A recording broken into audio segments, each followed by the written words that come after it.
कुछ दिनों पहले हमारी फाइनेंस मिनिस्ट्री ने नेशनल एसेट मोनेटाइजेशन पॉलिसी को अनाउंस किया। इसके अनाउंस होते ही कई मीडिया सेक्शंस के अंदर इसे पॉजिटिव और नेगेटिव दोनों आउटलुक्स के साथ में देखा गया है। इस वीडियो में मैं पॉलिसी की डिटेल्स में नहीं घुसूंगा, लेकिन हम इस बात को जानने की कोशिश करेंगे कि इस पॉलिसी का मतलब क्या है, इसे क्यों बनाया गया, इसकी क्या जरूरत पड़ी थी, इसका फायदा नुकसान दोनों चीजें क्या है, और फाइनली देश के डेवलपमेंट के अंदर इसका एक पॉजिटिव इंपैक्ट रहेगा या फिर नहीं।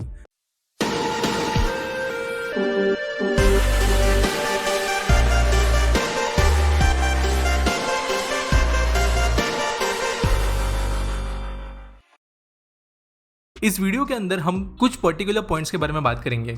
सबसे पहले एसेट मोनेटाइजेशन का मतलब क्या होता है ये जानने की कोशिश हम करेंगे, कुछ इसके एग्जांपल्स देखेंगे। आज के डेट में भारत के अंदर किस तरीके से एसेट मोनेटाइजेशन का उपयोग गवर्नमेंट कर रही है उसके बारे में हम जानेंगे। इसके बाद में हम जानने की कोशिश करेंगे कि गवर्नमेंट को करने की जरूरत क्यों पड़ी, क्या ये कोई मजबूरी थी या फिर आगे फ्यूचर में देखते हुए इन चीज़ों को किया जा रहा है, इन चीज़ों के बारे में हम जानेंगे। इसके बाद में हम ये देखेंगे कि करेंटली क्या प्लान सामने रखा गया है नेशनल मोनेटाइजेशन पॉलिसी के अंदर, और फाइनली इसके प्रोस और कॉन्स, फायदे या नुकसान दोनों चीजों के बारे में हम जानेंगे। तो सबसे पहले जानने की कोशिश करते हैं कि एसेट मोनेटाइजेशन होता क्या है। एसेट यानी कोई भी संपत्ति जो कोई भी पर्टिकुलर इंडिविजुअल, कंपनी, गवर्नमेंट या कोई भी एंटिटी होल्ड करती है। जिस तरीके से प्रॉपर्टीज होती है, रियल एस्टेट के अंदर गोल्ड होता है, कोई पर्टिकुलर ऑब्जेक्ट होता है, कोई सर्विस होती है, और आज की डेट में जो डिजिटल पैकेट्स भी होते हैं डेटा के, वो भी एसेट्स कंसिडर हो सकते हैं। अब एसेट तो हमने समझ लिया, अब मोनेटाइजेशन का मतलब समझने की कोशिश करते हैं। कोई भी अगर ऑब्जेक्ट है, प्रॉपर्टी है, सर्विस है, कोई भी ऐसी चीज है जिसके जरिए अगर पैसे जनरेट किए जाए उस ऑब्जेक्ट का इस्तेमाल करते हुए, तो उसे मोनेटाइजेशन कह सकते हैं। आप में से ज्यादातर लोग यूट्यूब लंबे समय से इस्तेमाल कर रहे हैं और आपने कई बार मोनेटाइजेशन सबको सुना होगा, यानी यूट्यूब पे जो वीडियोस चलती है उन वीडियोस के पहले एड्स लगाने की वजह से जब पैसे जनरेट होते हैं तब ऐसा कहा जाता है कि इस वीडियो को मोनेटाइज कर लिया गया है। एक और अगर मैं आपको रियल लाइफ एग्जांपल दूं जो एक पर्सनल बेसिस पे जुड़ा है, तो मेरे एक रिलेटिव का हाईवे के पास में एक बहुत अच्छा लोकेशन पर घर है। उस घर के ऊपर काफी ज्यादा एम्प्टी स्पेस भी है, टेरेस काफी बड़ा है, और एक एडवर्टाइजमेंट एजेंसी ने उन्हें अप्रोच किया था जो अभी उस घर के ऊपर एक बहुत बड़ा बैनर लगाती है एडवर्टाइजमेंट करने के लिए, और इसके वजह से मेरे जो रिलेटिव है उनको पर मंथ जो है वो अच्छा खासा इनकम मिल जाता है। अब यहाँ पर जो घर था उसकी इनेट वैल्यू तो थी, वो उनके लिए एक एसेट था, लेकिन इस घर को एडवर्टाइजमेंट एजेंसी को लीज या फिर रेंट आउट करने की वजह से उन्हें एक और सोर्स ऑफ इनकम जनरेट करने का मौका मिला। यहाँ पर जो हाउस ओनर थे उनका भी फायदा हुआ, और साथ साथ जो एडवर्टाइजमेंट एजेंसी थी उन्हें भी एक बहुत अच्छी स्पॉट मिल गई उनके एडवर्टाइजमेंट्स करने के लिए। और इसी तरीके से फिर चाहे वो एडवर्टाइजमेंट हो, किसी दूसरे कमर्शियल डेवलपमेंट्स हो, और कई सारे दूसरे तरीके हो, इसके जरिए चीजों को मोनेटाइज किया जा सकता है। अगर हम आज के डेट में गवर्नमेंट के अंदर किन चीजों को मोनेटाइज किया गया है इनका एग्जाम्पल देखें, तो रेलवे ट्रेन के ऊपर आपने कई बार एडवर्टाइजमेंट्स देखी होगी, वो एक तरीके का एसेट मोनेटाइजेशन है। हमने रिसेंट में रेलवे को लैंड भी रिलीज करते हुए देखा है, जहां पर कुछ समय के लिए वो private commercial complexes, hospitals, hotels, इन जैसे जगहों के लिए जमीनें लीज कर रही है, और इसके जरिए अच्छा खासा रेवेन्यू उन ऐसे जगहों से कमा रही है जो वैसे कोई पैसा नहीं कमा रहे थे। अब अगले पॉइंट को समझने की कोशिश करते हैं कि आज ये अचानक से नेशनल मोनेटाइजेशन पॉलिसी की जरूरत क्यों पड़ी। तो दोस्तों आप सब जानते होंगे कि हमारे देश के अंदर फिलहाल एक बहुत बड़ा प्रोजेक्ट चल रहा है जिसका नाम है नेशनल इंफ्रास्ट्रक्चर पाइपलाइन, जो 111 लाख करोड़ रुपए की वैल्यू रखता है। इसके जरिए देश के अंदर अलग अलग इंफ्रा प्रोजेक्ट डेवलप करने की कोशिश की जाने वाली है, और देश के पूरी इंफ्रा को अपग्रेड करने का ये एक मेगा प्लान है। तो इसके अंदर ऑब्वियसली लाखों करोड़ रुपए की जरूरत गवर्नमेंट को पड़ने वाली है। अब गवर्नमेंट जो है वो कई सारे सोर्सेस के जरिए इस पैसों को जुटा रही है, लेकिन जो बन रहे एसेट्स है और करंट एसेट्स है गवर्नमेंट के पास में, इसके जरिए एक अच्छा खासा इनकम सोर्स गवर्नमेंट डेवलप कर सकती है। करेंटली देश के कुछ हाईवेज को जो है वो ऑलरेडी मोनेटाइज करने की कोशिश की गई है और वो सक्सेसफुल भी रहे हैं। कुछ जगह जो है उन्हें अभी मोनेटाइजेशन के प्रोसेस के थ्रू गुजारा जा रहा है, और गवर्नमेंट को उम्मीद है कि ये जो इतना सारा पैसा इसके वजह से जनरेट होगा, इसे वापस इस्तेमाल किया जा सकेगा देश का इंफ्रा और इकोनॉमिक डेवलपमेंट को बढ़ाने के लिए। तो अब देखते हैं करंट प्लान क्या है गवर्नमेंट का इस नेशनल एसेट मोनेटाइजेशन पॉलिसी के अंदर। तो फिलहाल गवर्नमेंट ने जो है 12 अलग अलग मिनिस्ट्रीज के अंदर इस पॉलिसी को इंप्लीमेंट करने का डिसीजन लिया है। टोटल आने वाले सालों में $81 बिलियन या 6 लाख करोड़ रुपए गवर्नमेंटल एसेट्स को मोनेटाइज करने की वजह से मिलेंगे।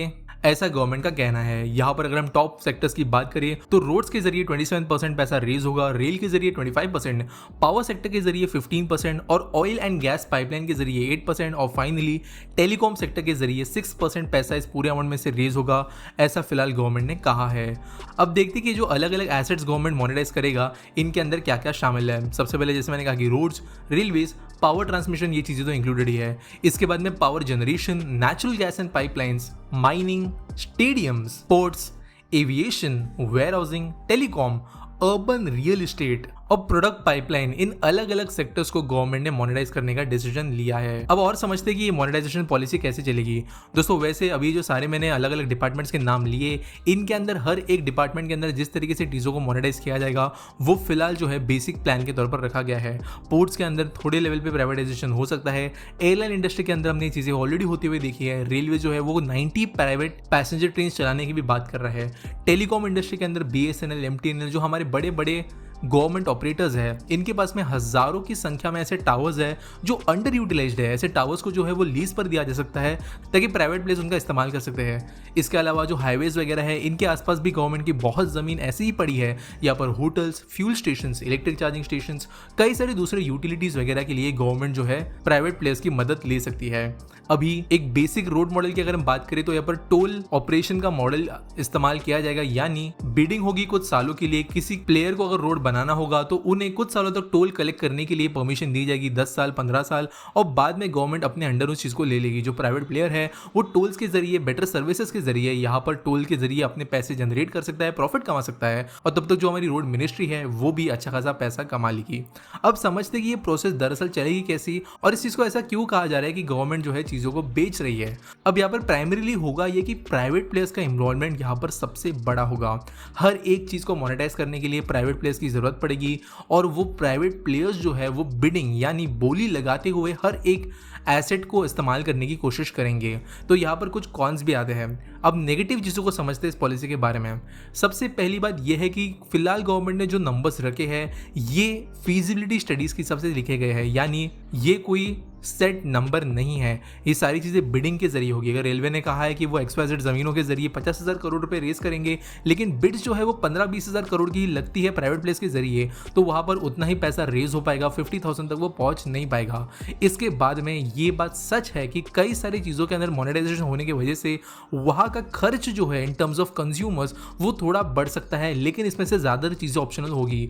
जैसे प्राइवेट ट्रेन चलाई जाएंगी वो 100% थोड़ी ज़्यादा एक्सपेंसिव होगी करंट इंडियन रेलवे से, लेकिन ऑब्वियसली उसके बदले में सर्विसेज वगैरह भी मिलेगी। अब बात करें कुछ ऐसे ही दूसरे एग्जांपल्स के बारे में, तो यहाँ पर पब्लिक प्लेसेस को थोड़ा कैपिटलिज्म का टच मिलने की कोशिश हो सकती है। जैसे कि हमारे मेट्रो सिस्टम्स के अंदर कई सारे स्टॉल्स वगैरह ऑलरेडी रेंट आउट किए जाते हैं। जैसे गवर्नमेंट ने कहा कि जो स्टेडियम्स है, जो गवर्नमेंट ने बनाए हुए स्टेडियम्स है, इन्हें आगे जाकर इवेंट्स के लिए, फेस्टिविटीज के लिए, कॉन्सर्ट्स के लिए गवर्नमेंट लीज आउट करने की कोशिश करेगी। तो इसके वजह से हल्का सा कैपिटलिज्म यहाँ पर आएगा और इसके वजह से ओवरऑल नजरिया जो लोगों का जाता है वो ये है कि पैसे ज्यादा खर्च कराने की कोशिश हो रही है, लेकिन इसके अंदर बात रखने की जरूरत है। पहली बात, ये सारी चीजें ऑप्शनल होगी, किसी को यहाँ पर जबरदस्ती नहीं की जाएगी। दूसरी बात, इन चीजों का जो फायदा होगा वो होगा इकोनॉमी में फिर से कैश फ्लो होना। और फाइनली अभी समझते हैं कि पॉजिटिव चीजें क्या होगी इसकी वजह से।